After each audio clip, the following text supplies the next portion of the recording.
Everyone, thanks for joining me today.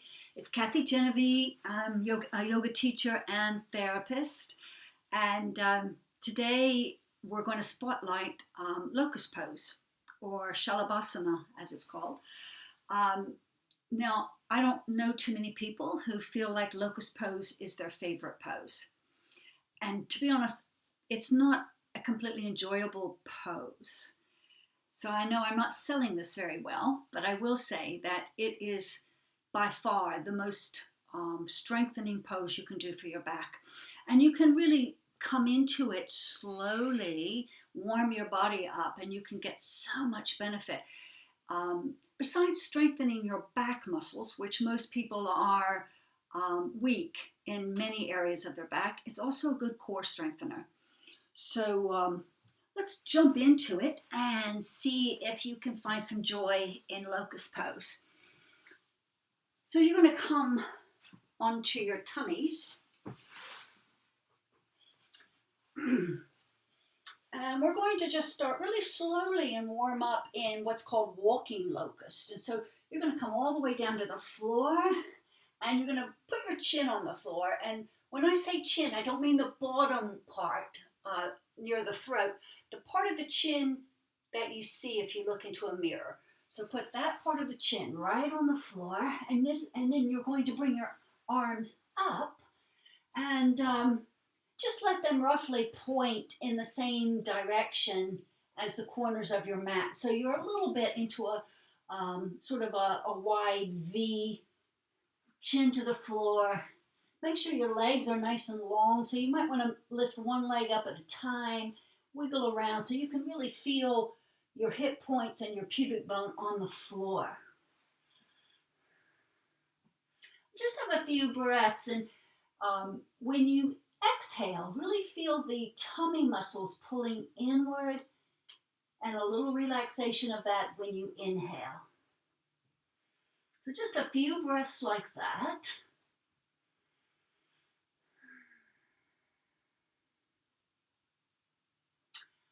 And the next time you exhale, I want you to hold your tummy muscles in, pelvic floor muscles in, and as you inhale, just lengthen the right arm and the left leg. And maybe rise your head up just a little bit. Neck stays long. And then exhale, come on back down again. So as you exhale, remember, you want to think about the tummy drawing inward towards the spine, and keeping that lovely hold as you inhale. Now you're going to stretch out the opposite arm and leg. And as you rise up with your leg, try to think of your inner thigh muscles being strong as you lift that leg. And down again. So let's just do this just a couple times on the breath. So as you inhale, you're stretching the right arm and left leg up. Just look up just a little bit. Your neck stays long, and your exhale coming down. And really try to feel the work in your back muscles and keep the core engaged.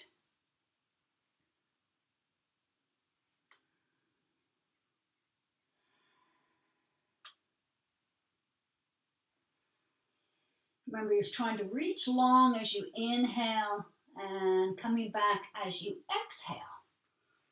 Now, once you've done that 3 or 4 times on either side, I want you to bring your arms right back alongside the body. And as I'm lying here with the chin on the floor, I want you to notice that with the backs of my hands on the floor, very likely my shoulders are rotating forward and inward. So you don't want that. It's actually better, put your shoulders in a better position if you can put your palms and fingertips on the floor.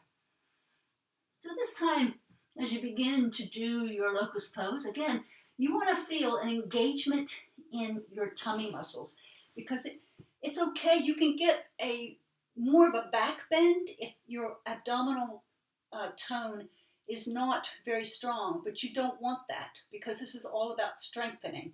And you can also injure your back that way. So it's not about how high you can lift up.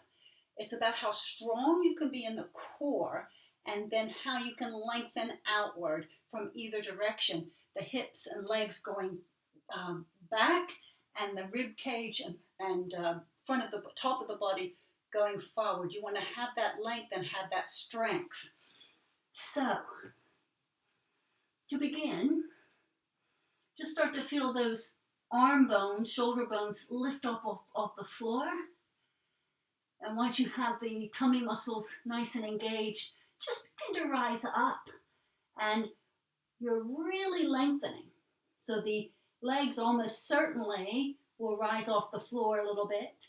And you want to make sure those shoulder bones are away from the floor. And then reach back with your arms. And what you want is an ease in the breathing. So focus on your rib cage and see if you can create a little ease there, even though it's a strong pose.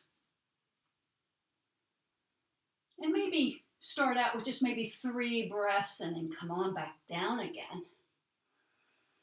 You might want to put one side of your head to the floor as you rest, just for a couple of breaths. And then it's helpful to turn to the other side and have a couple breaths on that side.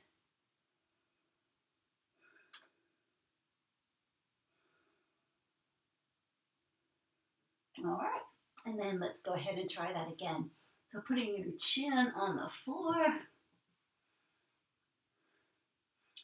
find that lift in the pelvic floor and the drawing in of the navel towards the spine. And then keeping that as you inhale, lift the arm bones first and then start to reach back so the arms are long, the legs are long, and just let yourself move up as far as you can with the real integrity of keeping length in the limbs, keeping length in your torso, and try to feel the work happen also in your back muscles. So you're not just reaching with your extremities, it's a full body experience.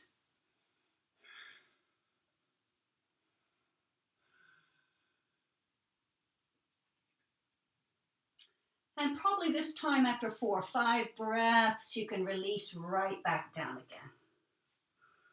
Remember, try to, as long as it's comfortable, let your head rest one side of the head for a couple of breaths. And then the other. Just be kind to your neck.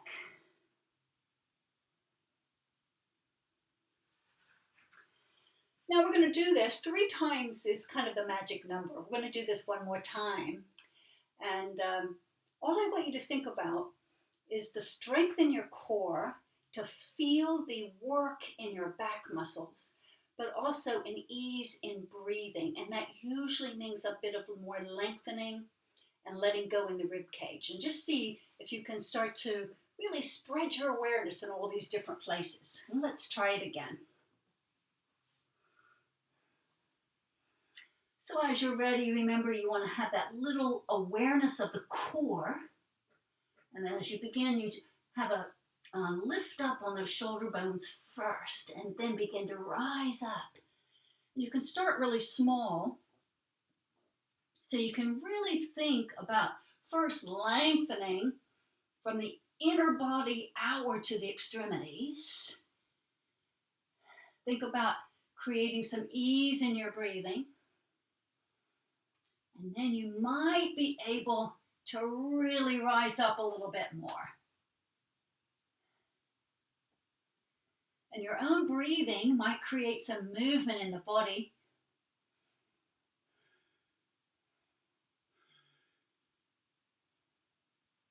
And just come on back down when you feel ready. Just have those couple of breaths on either side.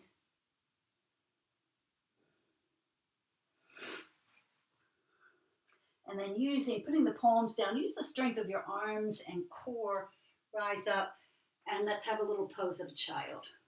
And just feel how lovely pose of a child feels after you've worked your back that way. So because you have worked your back, it might be nice actually not to come down all the way to the floor with your forehead right at first, even if you can do that. Put one fist on top of the other, and those hips are just nestled back towards your heels as much as they'll go. And just rest your forehead on those doubled fists for a couple of breaths.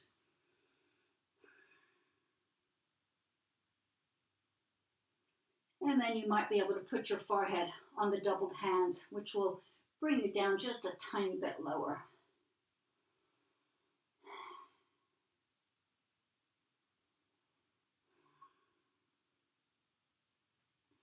And coming up nice and slowly. Try to really go inward here and notice what that pose has done for your body. And so ideally, of course, you might feel some tingling in your spine, depending on how strong your back is and how often you use it. But you might really feel a real surge of strength in the body. And hopefully you'll be able to use Locust Salabhasana pose to your very best advantage. All right, see you in the next video. Bye-bye now.